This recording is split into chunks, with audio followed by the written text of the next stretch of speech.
camera cut out there on me, so I changed the lighting a bit. Maybe you can see my face now a little more clearer. Yeah, this is me, unshowered, unwashed. Out of bed and to the camera.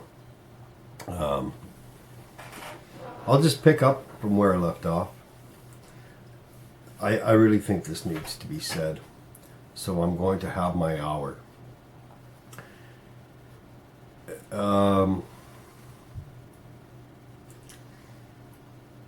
One of the biggest mistakes people make about people who believe in the Bible is that they think that that individual who believes is coming off like some kind of saint and holier than thou and so on and so forth. I am not painting a halo over my head, and I know that God isn't finished with me yet, and I do make mistakes, I do err, okay? And in the book of John it says, if we sin, we have an intermediate that we can go to, all right? And there's hope for us, okay? We can make atonement, through the Lamb of God, and so we have a friend in Jesus, and I find myself, I made a mistake. I repent. I still do stuff, that is not convenient. But I believe that, God is refining me and helping me to be more perfect. I'm never going to be perfect as I am in the flesh. I don't subscribe to the belief that any man is perfect in the flesh. There was only one man who was perfect in the flesh in every way. So, I'm not trying to come off as some Mr. Holier than thou. Everybody has, their quirks and their their shortcomings and whatever have you. All right, because everyone I've ever known has been that way. Even believers. That said, okay, I know that a lot of lies are going to be spread about me. And I'm just assuming that there might be some family members out there or friends of family who actually want to know the truth.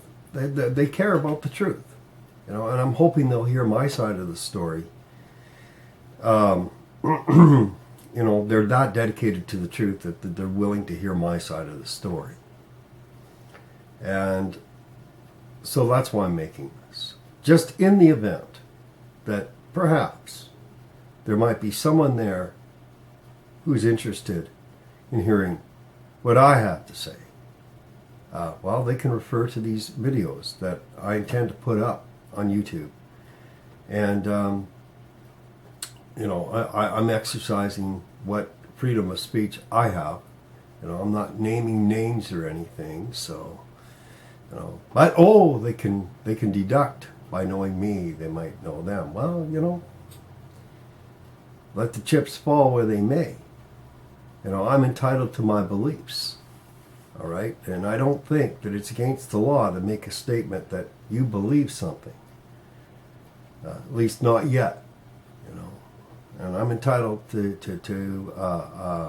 make my beliefs, and if I'm asked to provide, my reasons for making those statements, what I believe, I'm happy to do that.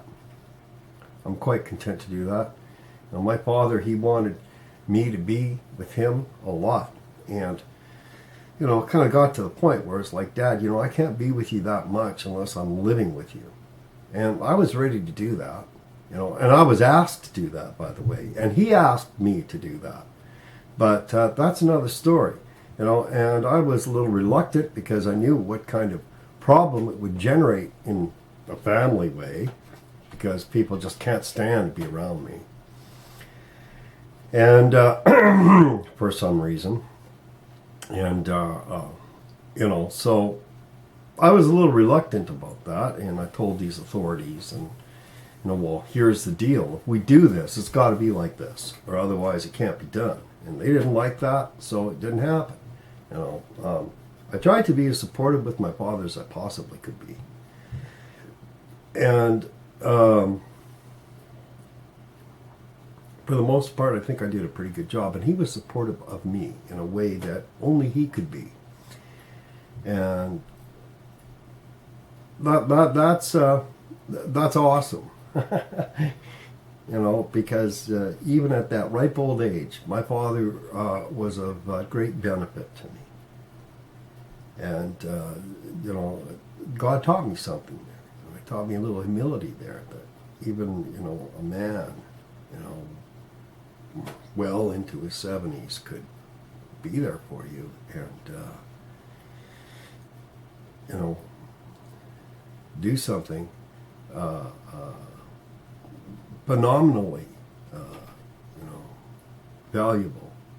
And you know, I mean, it's kind of interesting, but in a way it could almost be said that before my father passed, my father saved my life. That's right. You know, I needed an ambulance, and yeah, he had enough in him to call up an ambulance and get me to a hospital fast before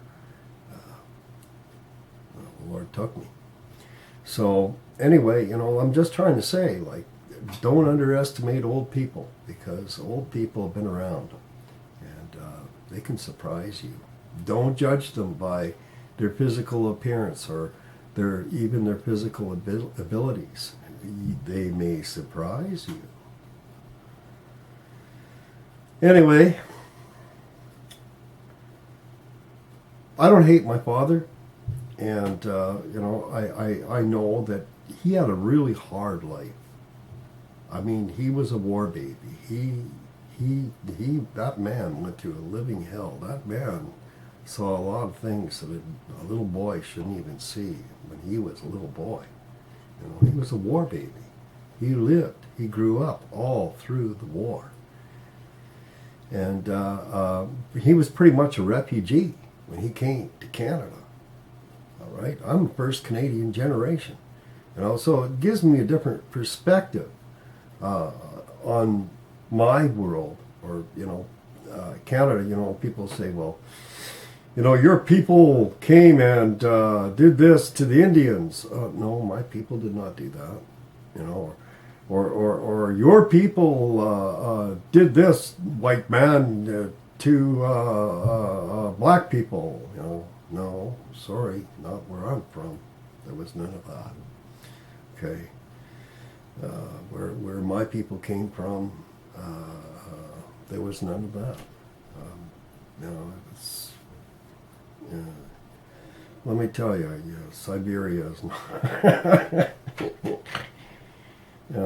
That's where my people come from. You know, up towards Siberia, in that area. Not right in Siberia, okay, but the northern part, the Österdeutsch, they call them, I guess. Whatever. A lot of them became Hutterites. Those people. You know, they believed in peace. My grandfather, he was a fairly peaceful man. You know, he didn't like the war. He didn't, you know, support the war. I'm not saying he was a coward or anything. No. It's just he was a peaceful man. He was a farmer.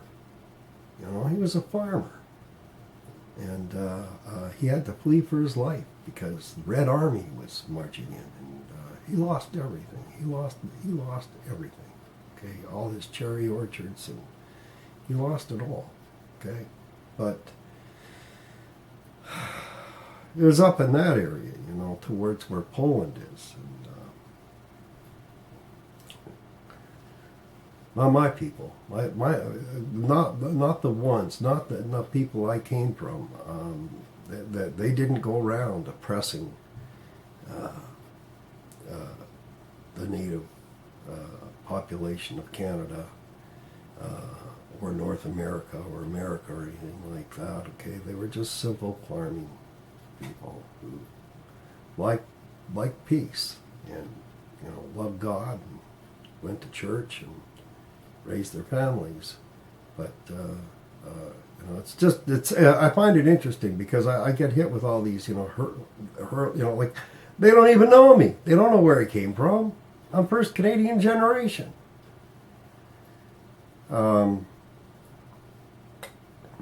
My father, he would talk to you, didn't matter what you were. You were a Muslim, a Jew. My father actually had a Quran in his house. This really upset my sister. I thought, that's awesome. You want to read the Quran and learn about what these people think.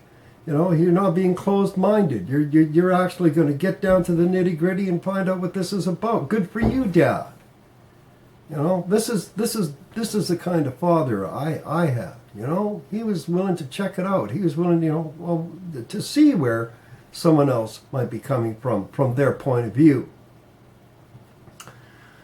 And he changed a lot, in his later years, and I believe for the better. But this, it's I don't know. I feel I should make this recording because his grandchildren and his grandchildren's children are probably going to want to know about him. And there are people who are going to say lies about him. There are people who are going to bear false witness. But I know my dad, and this is the kind of man he was. And he loved coffee, just like I do, coffee. He loved coffee, and in many ways, my father and I are a lot alike. And he liked to play the harmonica. He could play the harmonica for hours. Sit down there with his harmonica, and he could play for hours.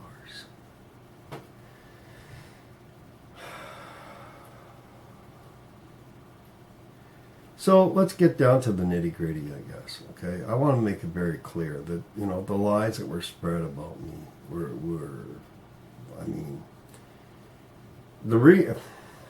how do I explain this? When I heard what was being said about me, I was like, I didn't even want to dignify these things. I didn't want to have to defend myself. Well, then that automatically makes me guilty, right? Because I'm not defending myself. Well, that's how the court of law thinks. But, the truth of the matter is they're so outrageous. I mean, these things are so preposterous that I felt I don't have to justify myself. If people are going to hurl lies like that, fine, go ahead. Come up with the smoking gun. Come up with the hardcore evidence. Somebody is going to go so far as to make declarations in an affidavit, swearing and testify that these things are true when they're lies. Let the burden of proof be on them, because the burden of proof is not me. If they want to circulate these lies, it's the gall. Okay,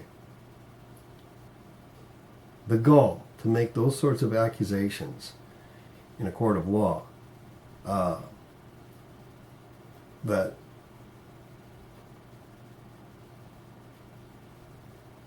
strikes me as being very wow, some people stoop to anything, eh? They really will stoop to anything. They'll really stoop to anything. And I mentioned a couple of those lies in the previous video, but I think I should clarify a few things for the sake of the generations that follow. And here's the truth, as I know it to be. My father never did buy me my car. Okay, he didn't buy me any car. All right, he never did pay for my insurance on my vehicle. He just didn't. See, that's it. My family thinks I should be poor because I'm on medical, so I should be poor. You know, I shouldn't have money for a car, and I shouldn't have money for insurance. So where did he get the money to do that, right? Well, he must have taken it from dad. No, it's their own projection because they took money from him.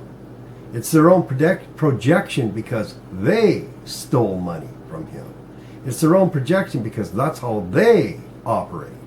But no, didn't take one red dime from him. You know what? Sometimes I let my dad buy me a coffee because it made him feel good.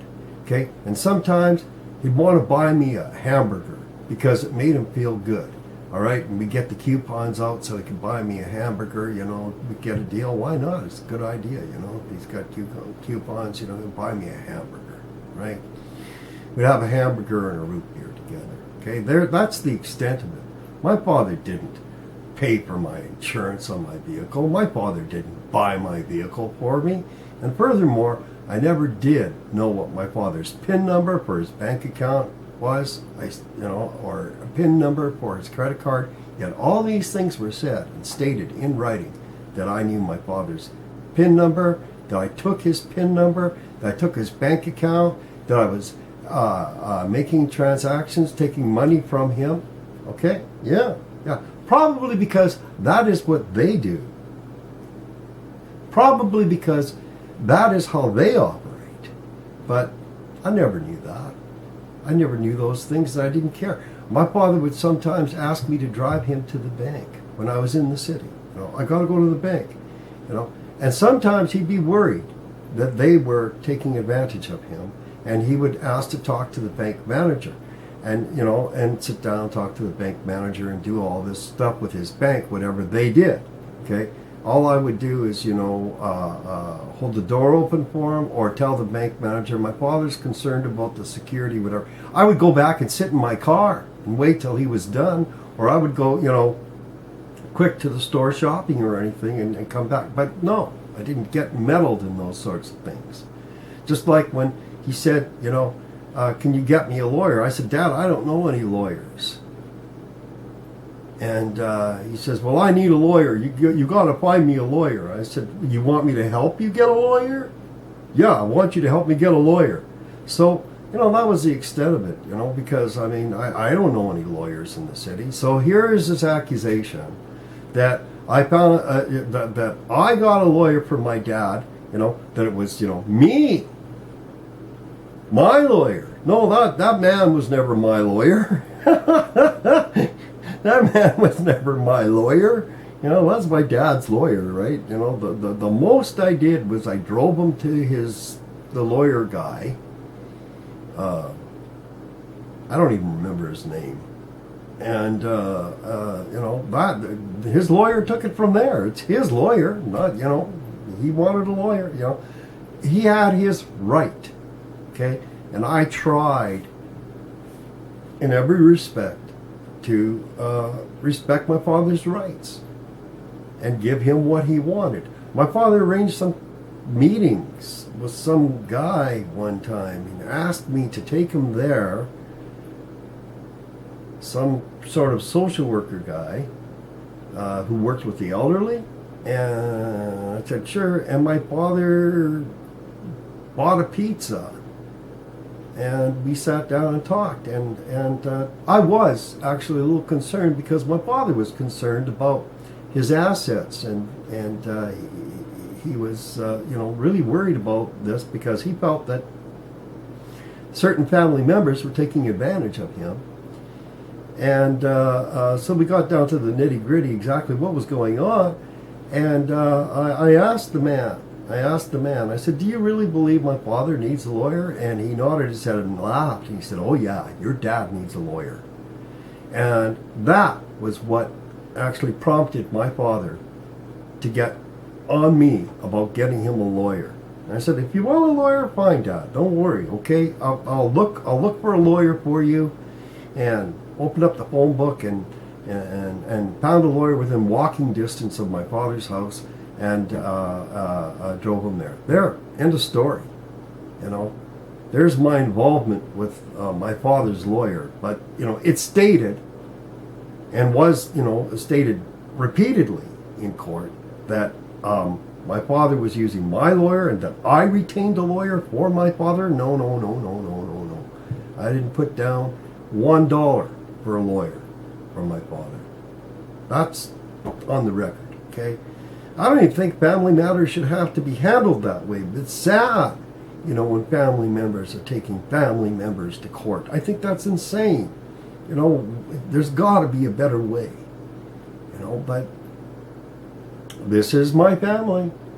This is my family, And unfortunately, my sister thinks it's just fine to go around taking family members to court, and suing them because she likes to sue people. She sues people a lot. And, I don't even want to get into it. It's terrible. It's terrible. I think she gets a thrill out of it. I really do. I think she gets a real big thrill out of suing people. And but that's the world. That's how the world operates. I just want to make that clear. I did not take my father's assets. I didn't need my father's assets. There was some concern that I was trying to take his computer equipment. My goodness, I helped him with his computer equipment. His computer equipment's so old. No, I'm sorry. I work on computers. I build computers, and I understand computers. So I helped him because he wanted some help with his computer. I'm not interested in taking his equipment. He asked me for help with things, and I would always ask him, do you want this? Is this what you like? And he would tell me yes or no. And never took my father's money, but I was accused of it. My father tried to give me money. Yeah, I think he was starting to feel guilty because he had given my other siblings so much money, but he never gave me anything. All right, and I think near the end there, he was feeling guilty, and I told him, Dad, I don't want your money. I just want you to be happy, And he says, you got little ones. I think you should take it. I'm like, no. My father actually offered to pay for my wife to become a Canadian citizen, okay?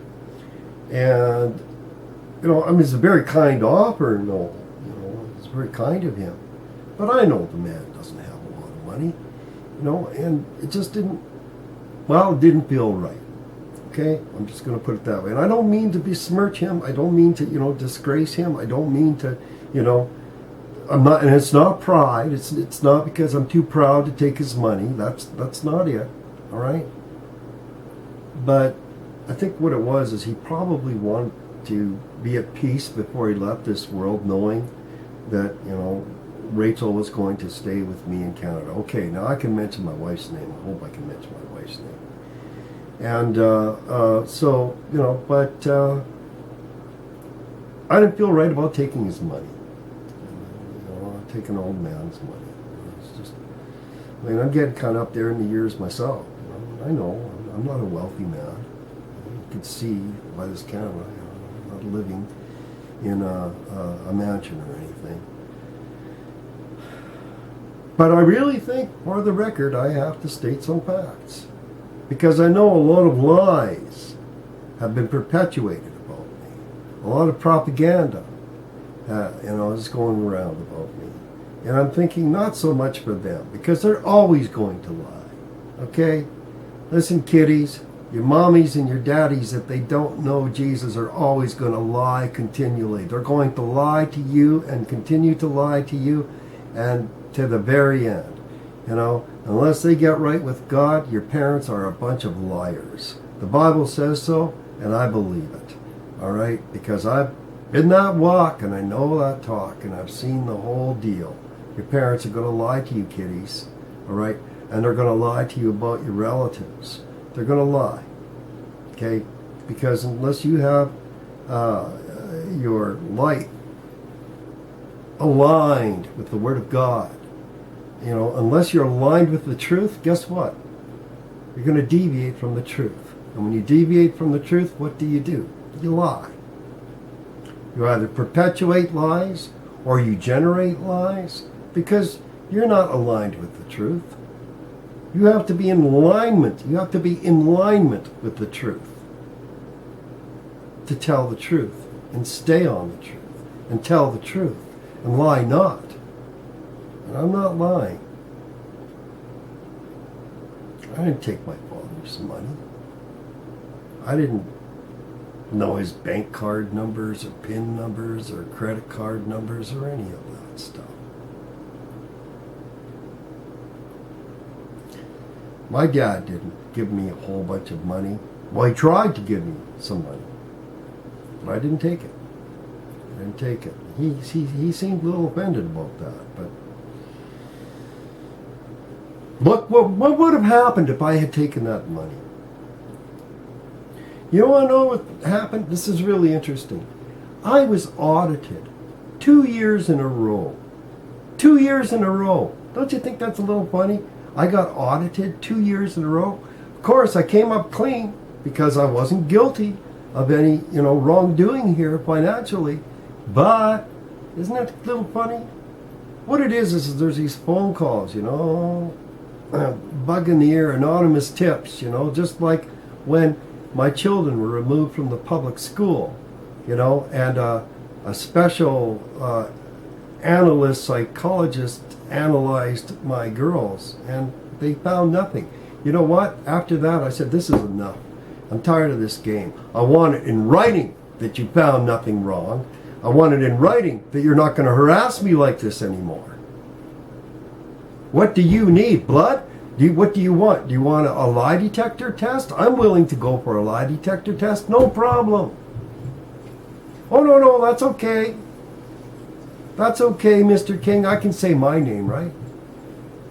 Okay, well, I want that letter. I had to go after them for that letter twice, but I've got the letter. In the event that this game ever gets played again, I've got hard evidence in writing. They found nothing. No signs of abuse. Zero. See, this is a game. This is a political game. This is it. This is how much my own family wants to hurt me. Okay? To perpetuate horrendous lies and hurt my family. Okay? And I can see, that the minds of the next generation are poisoned against me. It's a no-brainer there. With each successive generation, the world becomes increasingly wicked. People turn to atheism and they turn to Satanism even.